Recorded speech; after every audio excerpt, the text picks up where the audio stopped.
दिल्ली में पॉल्यूशन का कहर, 50% कर्मचारियों के लिए वर्क फ्रॉम होम अनिवार्य, मजदूरों को 10,000 मुआवजा। नमस्कार, रफ्तार हेडलाइन के साथ मैं निराली। तो दिल्ली में जानलेवा प्रदूषण के बीच सरकार ने सख्त कदम उठाए हैं। बढ़ते स्मॉग और खराब हवा को देखते हुए अब सभी सरकारी और प्राइवेट दफ्तरों में 50% कर्मचारियों के लिए वर्क फ्रॉम होम अनिवार्य कर दिया गया है।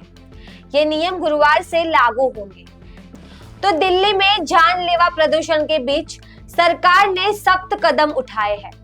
बढ़ते स्मॉग और खराब हवा को देखते हुए अब सभी सरकारी और प्राइवेट दफ्तरों में 50% कर्मचारियों के लिए वर्क फ्रॉम होम अनिवार्य कर दिया गया है। ये नियम गुरुवार से लागू होंगे। दिल्ली के श्रम मंत्री कपिल मिश्रा ने प्रेस कॉन्फ्रेंस में बताया कि प्रदूषण से लोगों को राहत देने के लिए ये फैसला लिया गया है। Health care, fire service, jail प्रशासन, पब्लिक ट्रांसपोर्ट और डिजास्टर मैनेजमेंट जैसी जरूरी सेवाओं को इन नियम से छूट दी गई है।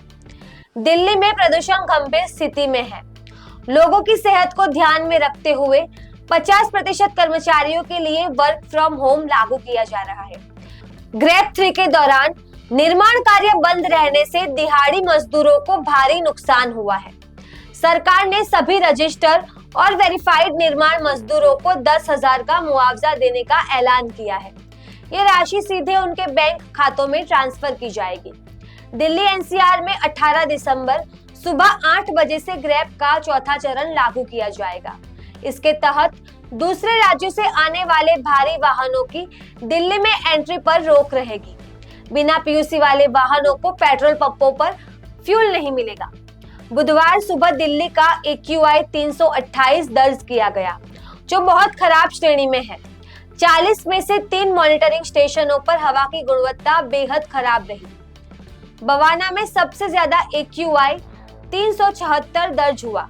स्मोक और कोहरे के कारण विजिबिलिटी भी कम रही। स्विस कंपनी IQ एयर के मुताबिक दिल्ली दुनिया का तीसरा सबसे प्रदूषित शहर रहा।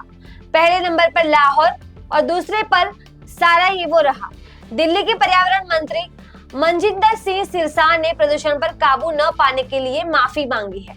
उन्होंने माना कि प्रदूषण का सबसे ज्यादा असर बच्चों की सेहत पर पड़ा है। कांग्रेस सांसद और नेता प्रतिपक्ष राहुल गांधी ने लोकसभा में वायु प्रदूषण का मुद्दा उठाते हुए कहा कि देश के बड़े शहर जहरीली हवा की चपेट में हैं और लाखों बच्चे बीमार हो रहे हैं।